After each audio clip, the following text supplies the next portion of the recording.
Dalam pandangan Islam dan Yahudi, hubungan antara Yahudi kuno dan bangsa Kan'an dipahami sebagai hubungan panjang yang berlapis, dipenuhi perpindahan manusia, pertukaran budaya, konflik, perjanjian, serta tafsir keagamaan yang berkembang dari generasi ke generasi.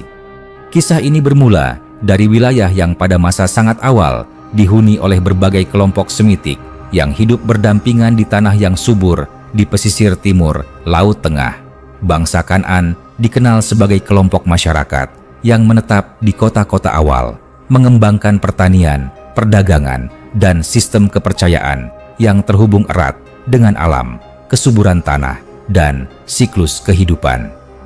Mereka hidup di wilayah yang kelak menjadi pusat pertemuan banyak bangsa, sehingga budaya mereka bersifat terbuka dan beragam.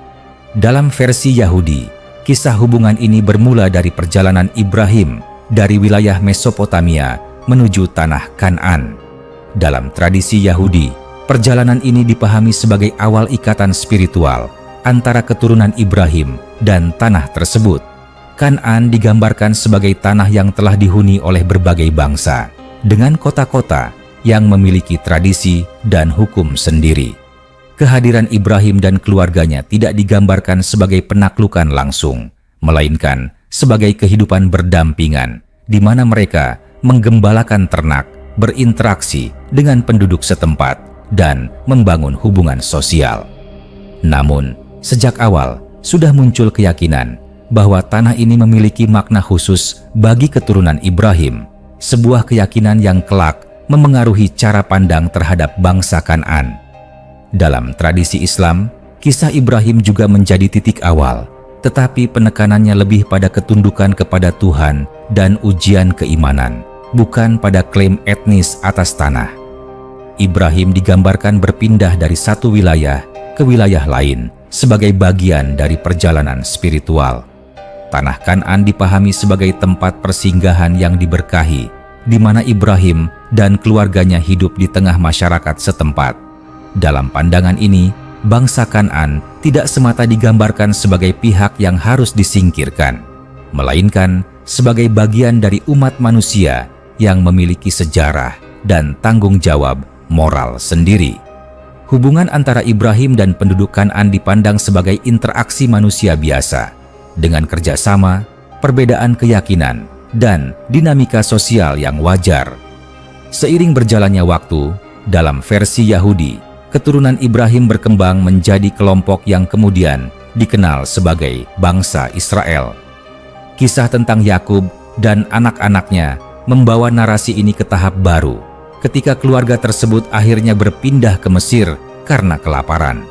Tanah Kan'an untuk sementara ditinggalkan, tetapi tetap hidup dalam ingatan kolektif sebagai tanah asal.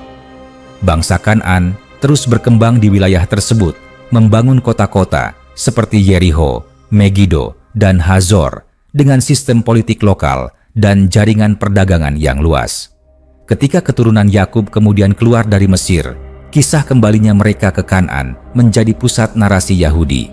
Dalam pandangan Yahudi, kembalinya keturunan Israel ke Kan'an digambarkan sebagai proses yang penuh konflik.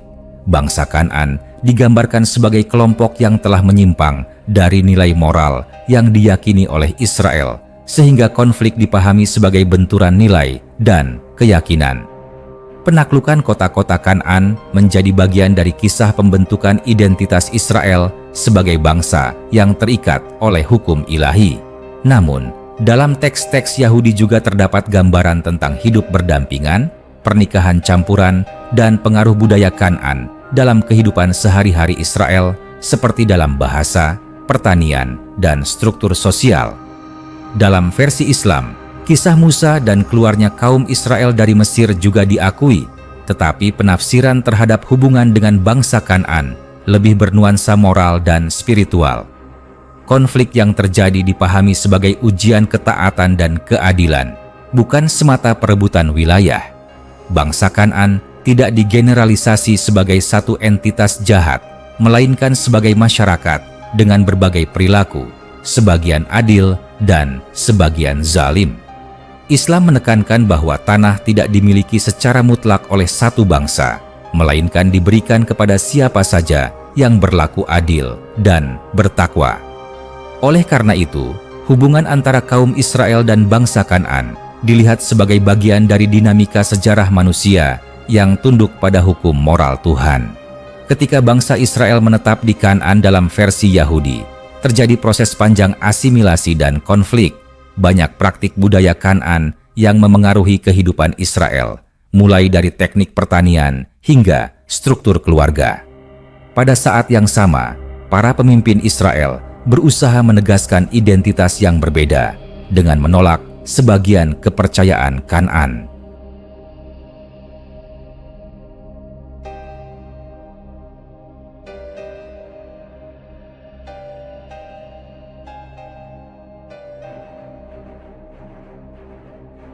Ketegangan ini menciptakan narasi internal tentang kesetiaan dan pengkhianatan, di mana interaksi dengan bangsa Kan'an sering dijadikan cermin untuk menilai kesetiaan Israel terhadap hukum yang mereka yakini.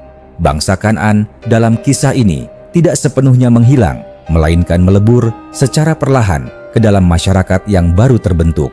Dalam pandangan Islam, periode ini dilihat dengan sudut pandang yang lebih universal. Kaum Israel dipandang sebagai satu komunitas di antara banyak komunitas lain yang hidup di wilayah tersebut. Keberhasilan atau kegagalan mereka tidak dikaitkan dengan darah atau keturunan semata, melainkan dengan perilaku dan keadilan sosial. Bangsa Kan'an dipahami sebagai bagian dari sejarah lokal yang panjang, dan keberadaan mereka menunjukkan bahwa suatu wilayah selalu dibentuk oleh banyak lapisan manusia. Islam menolak gagasan bahwa suatu bangsa memiliki hak eksklusif abadi atas tanah, sehingga hubungan antara kaum Israel dan bangsa Kan'an menjadi pelajaran tentang tanggung jawab manusia terhadap sesama dan lingkungan. Dalam versi Yahudi, masa kerajaan Israel kemudian digambarkan sebagai puncak keberadaan bangsa tersebut di Kan'an. Kota-kota besar berkembang dan identitas keagamaan dipusatkan di satu tempat ibadah utama. Namun, bahkan pada masa ini, jejak Kan'an tetap terasa dalam bahasa Ibrani yang memiliki akar Semitik serupa dalam nama tempat dan dalam tradisi lisan. Bangsa Kan'an tidak lagi muncul sebagai musuh utama, melainkan sebagai bagian dari masa lalu yang telah menyatu. Narasi Yahudi kemudian bergerak menuju masa kemunduran, pembuangan, dan refleksi atas hubungan antara kesetiaan moral dan kehilangan tanah. Dalam tradisi Islam, kisah ini dipandang sebagai salah satu contoh naik turunnya suatu komunitas. Kaum Israel yang pernah hidup di Kan'an dipuji ketika berlaku adil dan diingatkan ketika menyimpang. Bangsa Kan'an muncul sebagai latar sejarah yang menunjukkan bahwa tidak ada masyarakat yang benar-benar berdiri sendiri. Semua bangsa saling memengaruhi dan mewarisi tanah dari generasi sebelumnya. Islam menggunakan kisah ini untuk menegaskan bahwa sejarah bukan milik satu kelompok, melainkan milik seluruh umat manusia.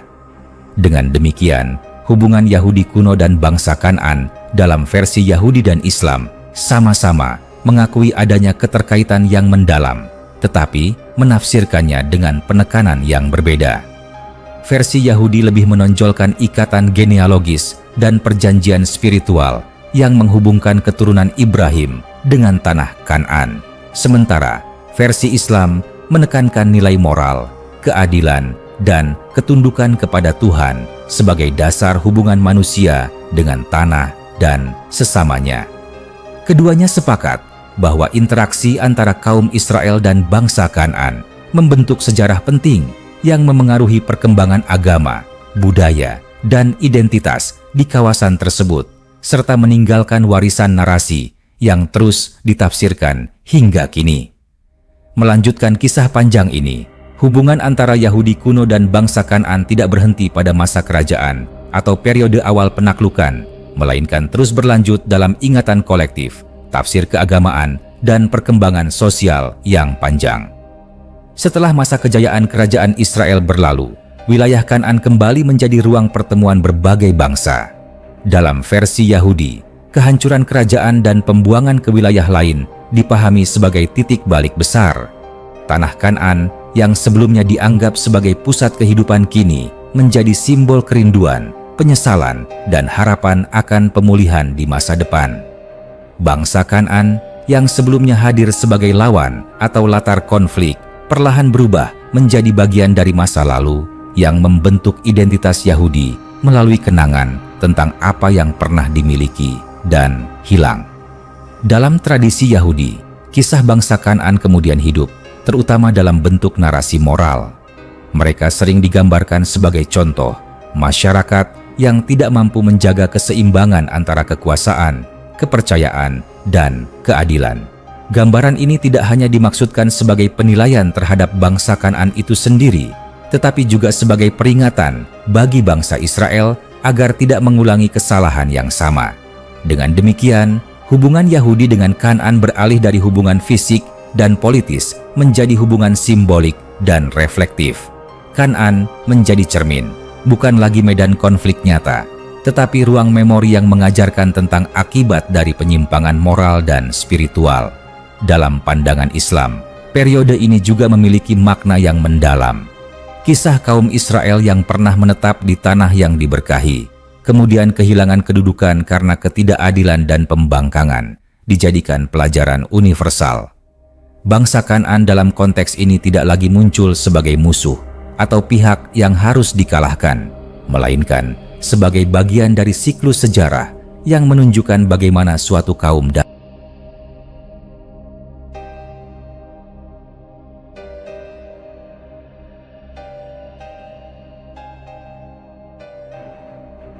Islam menekankan bahwa pergantian kekuasaan di suatu wilayah adalah ketetapan Tuhan, dan tidak ada satu bangsa pun yang dapat mengklaim keabadian atas tanah.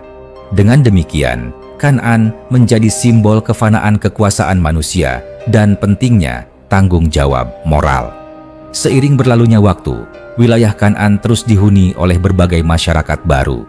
Dalam perspektif Yahudi, hal ini memperkuat rasa keterpisahan antara komunitas Yahudi di perantauan dan tanah leluhur mereka.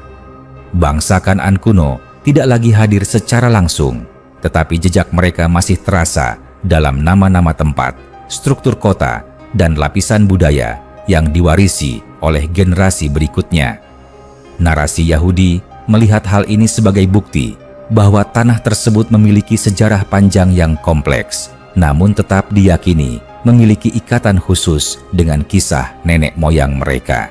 Dalam Islam, kesinambungan penduduk di wilayah tersebut dipandang sebagai bukti bahwa suatu tanah selalu menjadi milik bersama umat manusia. Bangsa Kan'an dilihat sebagai salah satu mata rantai dalam sejarah panjang kawasan tersebut. Kehadiran mereka sebelum dan sesudah kaum Israel menunjukkan bahwa tidak ada masyarakat yang benar-benar berdiri sendiri tanpa warisan dari yang lain. Islam memandang interaksi ini sebagai bagian dari sunnatullah, hukum alam sosial yang mengatur kehidupan manusia, di mana pergantian generasi membawa perubahan, tetapi nilai keadilan tetap menjadi ukuran utama. Dalam perkembangan tafsir keagamaan, perbedaan cara pandang ini semakin jelas. Dalam Yahudi, Kan'an sering hadir sebagai konsep yang terikat pada janji dan perjanjian, sebuah ruang geografis yang syarat makna teologis. Bangsa Kan'an menjadi simbol dari tantangan yang harus dihadapi untuk menjaga kemurnian identitas dan keimanan. Namun di sisi lain, teks-teks Yahudi juga mengakui bahwa kehidupan sehari-hari bangsa Israel tidak dapat dilepaskan dari pengaruh budaya Kan'an. Bahasa, kebiasaan bertani, dan bahkan pola pemukiman menunjukkan adanya kesinambungan yang kuat. Dalam Islam, Kan'an lebih sering muncul sebagai latar geografis dari kisah para nabi. Tanah tersebut disebut sebagai wilayah yang diberkahi, tetapi tidak dikaitkan dengan hak eksklusif satu bangsa. Bangsa Kan'an menjadi bagian dari umat-umat terdahulu yang menerima nikmat dan ujian. Kisah mereka berfungsi sebagai pengingat bahwa keberkahan suatu tanah bergantung pada perilaku penduduknya, bukan pada asal-usul etnis semata.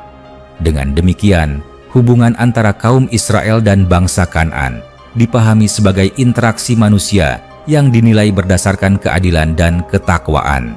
Dalam dimensi sejarah yang lebih luas, hubungan ini juga memengaruhi cara kedua tradisi memandang konflik dan perdamaian. Dalam Yahudi, ingatan tentang konflik dengan bangsa Kan'an sering diolah menjadi refleksi tentang bagaimana mempertahankan identitas di tengah tekanan budaya lain. Dalam Islam, kisah yang sama diolah menjadi pesan tentang pentingnya hidup berdampingan dan belajar dari kesalahan umat-umat terdahulu. Bangsa Kan'an, meskipun sudah lama hilang sebagai identitas politik, tetap hidup dalam wacana keagamaan sebagai simbol dan pelajaran.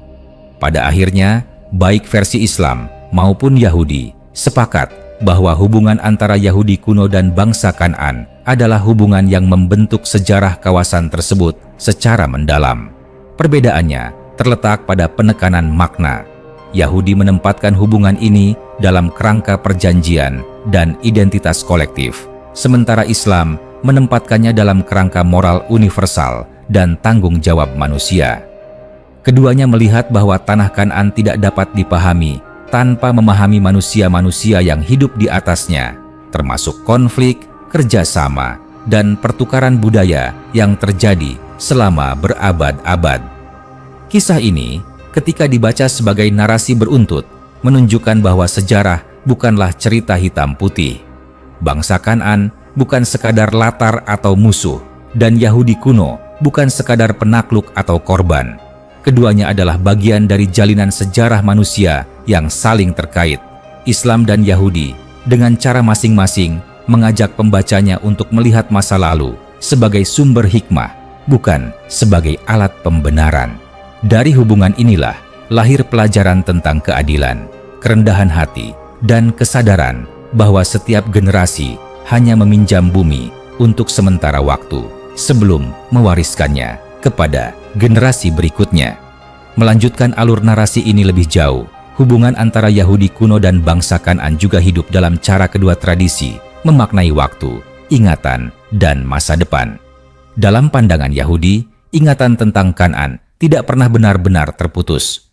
Meskipun bangsa Kan'an sebagai identitas politik telah lenyap, nama mereka tetap hadir dalam kisah-kisah awal yang diajarkan dari generasi ke generasi.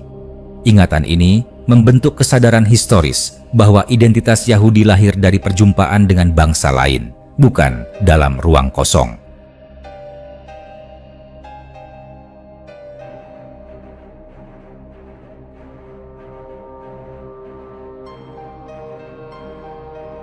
Kan'an menjadi simbol masa awal pembentukan jati diri ketika nilai-nilai diuji melalui interaksi dengan masyarakat yang berbeda keyakinan dan kebiasaan hidup. Dalam tafsir Yahudi yang berkembang kemudian, bangsa Kan'an sering dipahami bukan hanya sebagai kelompok etnis masa lalu, tetapi sebagai gambaran tentang godaan asimilasi total dan kehilangan arah spiritual. Narasi ini digunakan untuk menegaskan pentingnya menjaga hukum dan tradisi di tengah pengaruh lingkungan sekitar. Namun secara tidak langsung, hal ini juga mengakui betapa kuatnya pengaruh budaya Kan'an dalam membentuk kehidupan awal bangsa Israel. Bahkan, konsep kota, sistem pertanian menetap, dan struktur sosial menunjukkan kesinambungan yang tidak dapat disangkal. Dengan demikian, hubungan ini menjadi hubungan dialektis, di mana penolakan dan penerimaan berjalan beriringan. Dalam Islam, kesinambungan sejarah ini dipandang dengan cara yang lebih menyatu. Bangsa Kan'an dilihat sebagai bagian dari umat-umat terdahulu yang pernah menghuni wilayah yang diberkahi. Kisah mereka tidak dipisahkan secara tajam dari kisah kaum Israel, melainkan dirangkai sebagai satu rangkaian sejarah manusia. Islam memandang bahwa setiap umat memiliki masa kebangkitan dan masa kemunduran, dan bangsa Kan'an adalah contoh dari umat yang pernah berjaya, kemudian digantikan oleh umat lain. Pergantian ini bukan karena keunggulan darah, melainkan karena perubahan moral dan sosial. Dalam narasi Islam, tanah Kan'an tidak berdiri sebagai simbol eksklusivitas, tetapi sebagai panggung ujian. Kaum Israel yang datang setelah bangsa Kan'an diuji dengan tanggung jawab yang sama, yaitu menegakkan keadilan dan tidak berbuat kerusakan. Ketika tanggung jawab itu diabaikan, maka kedudukan mereka pun tidak lagi istimewa. Dengan demikian, hubungan antara kaum Israel dan bangsa Kan'an menjadi contoh tentang bagaimana Tuhan memperlakukan umat manusia secara adil dan konsisten. Tidak ada satupun umat yang kebal terhadap hukum sejarah. Seiring berkembangnya waktu, kisah ini juga memengaruhi cara kedua tradisi memandang keberagaman manusia. Dalam Yahudi, pengalaman hidup berdampingan dengan bangsa Kan'an dan kelompok lain di wilayah tersebut menumbuhkan kesadaran tentang batas antara identitas sendiri dan identitas orang lain. Batas ini dijaga melalui hukum, ritual, dan ingatan kolektif. Bangsa Kan'an, meskipun telah lama hilang, tetap hadir sebagai pengingat akan pentingnya menjaga perbedaan di tengah dunia yang plural. Namun, perbedaan ini tidak selalu berarti permusuhan, melainkan upaya mempertahankan keunikan di tengah arus pengaruh luar. Dalam Islam, keberagaman ini justru ditegaskan sebagai kehendak Tuhan. Bangsa Kan'an, kaum Israel, dan umat-umat lain dipandang sebagai contoh nyata bahwa manusia diciptakan berbeda untuk saling mengenal. Hubungan antara mereka tidak dilihat sebagai pertarungan abadi, tetapi sebagai proses saling belajar, meskipun sering diwarnai konflik. Islam mengajak pembacanya untuk melihat kisah ini sebagai pelajaran tentang pentingnya dialog, keadilan, dan pengakuan terhadap hak sesama manusia tanpa memandang asal-usul sejarah mereka. Narasi beruntut ini juga membawa kita pada pemahaman bahwa sejarah Kan'an adalah sejarah lapisan demi lapisan. Dalam versi Yahudi, setiap lapisan meninggalkan bekas yang membentuk identitas bangsa Israel. Dalam versi Islam, lapisan-lapisan ini menunjukkan kesinambungan umat manusia yang saling mewarisi bumi. Bangsa Kan'an tidak dilupakan, tetapi ditempatkan dalam konteks yang lebih luas sebagai bagian dari perjalanan panjang manusia di bumi. Kisah mereka menjadi bukti bahwa tidak ada satupun bangsa yang muncul tanpa jejak bangsa sebelumnya. Pada titik ini, hubungan Yahudi kuno dan bangsa Kan'an dapat dipahami sebagai hubungan yang melampaui konflik fisik. Ia adalah hubungan ingatan, tafsir, dan makna. Dalam Yahudi, Kan'an adalah bagian dari kisah asal-usul yang membentuk rasa keterikatan dan kerinduan. Dalam Islam, Kan'an adalah bagian dari kisah umat-umat terdahulu yang memberikan pelajaran moral bagi umat setelahnya. Keduanya tidak saling meniadakan, tetapi menawarkan sudut pandang yang berbeda terhadap peristiwa yang sama. Ketika narasi ini dilihat secara utuh, tampak bahwa bangsa Kan'an berperan sebagai fondasi sejarah kawasan tersebut. Tanpa memahami keberadaan mereka, kisah Yahudi kuno tidak akan lengkap. Demikian pula, tanpa memahami interaksi kaum Israel dengan bangsa Kan'an, pesan moral yang disampaikan Islam tentang keadilan dan tanggung jawab tidak akan memiliki konteks sejarah yang kuat. Hubungan ini menunjukkan bahwa sejarah selalu merupakan hasil pertemuan banyak pihak, bukan karya satu bangsa saja. Dengan demikian, kisah Yahudi kuno dan bangsa Kan'an dalam versi Islam dan Yahudi adalah kisah tentang manusia yang mencari makna hidup di tanah yang sama, tetapi dengan jalan yang berbeda.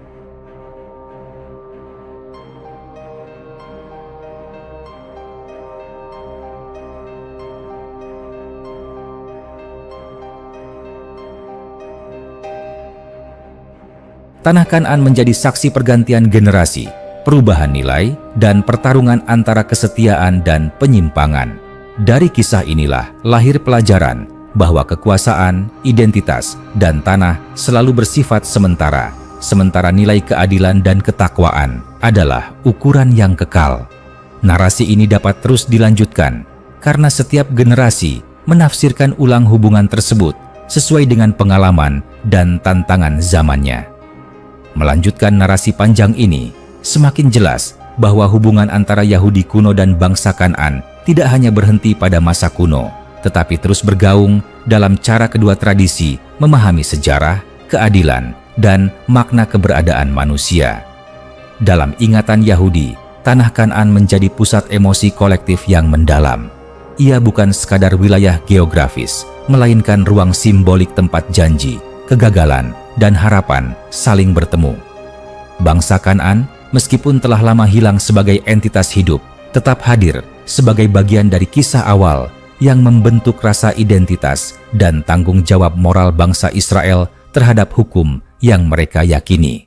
Dalam proses pewarisan ingatan ini, bangsa Kan'an sering digambarkan sebagai bagian dari dunia lama yang telah berlalu. Namun, gambaran tersebut tidak sepenuhnya menghapus peran mereka.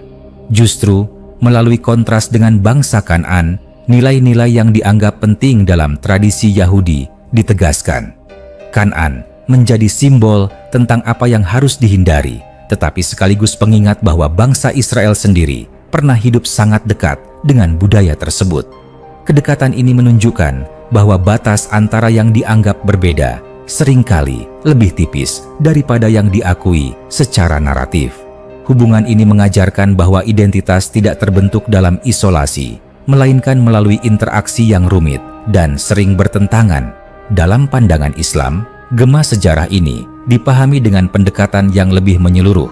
Bangsa Kan'an tidak ditempatkan sebagai simbol semata, tetapi sebagai manusia nyata yang hidup, membangun, dan meninggalkan jejak. Islam memandang bahwa setiap umat, termasuk bangsa Kan'an dan kaum Israel, memiliki tanggung jawab yang sama di hadapan Tuhan.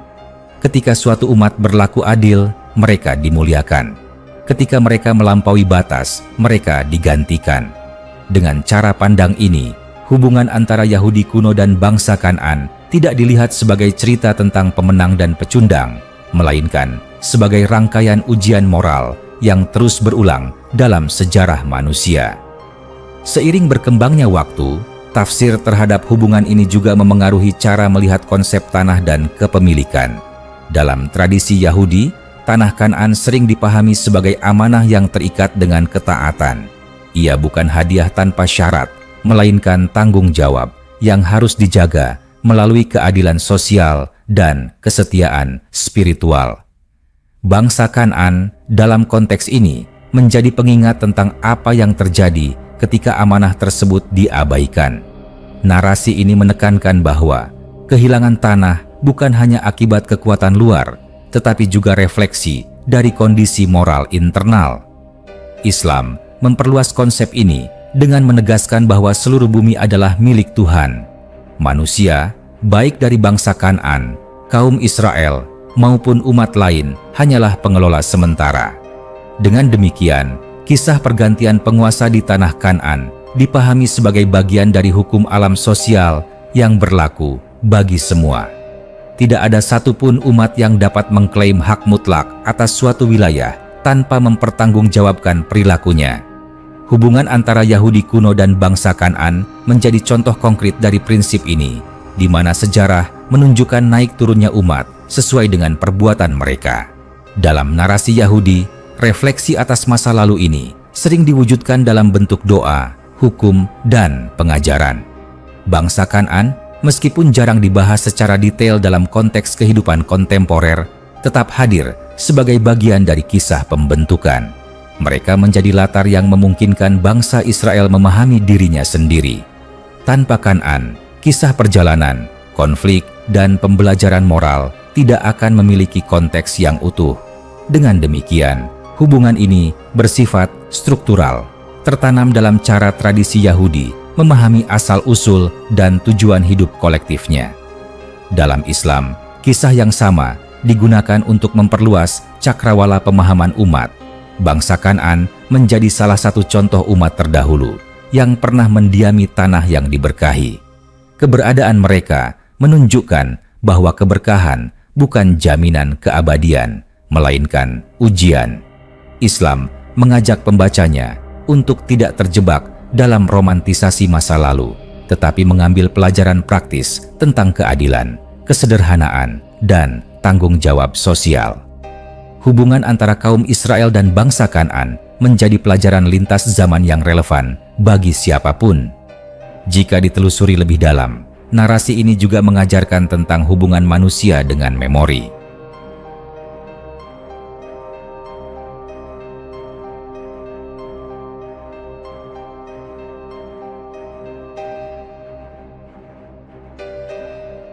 Dalam Yahudi, memori tentang Kan'an dijaga dengan ketat sebagai bagian dari identitas.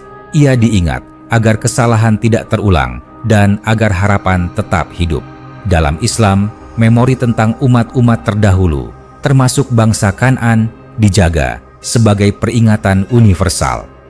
Ingatan ini tidak dimaksudkan untuk membangkitkan permusuhan, tetapi untuk menumbuhkan kesadaran bahwa sejarah selalu bergerak dan manusia harus bersikap rendah hati.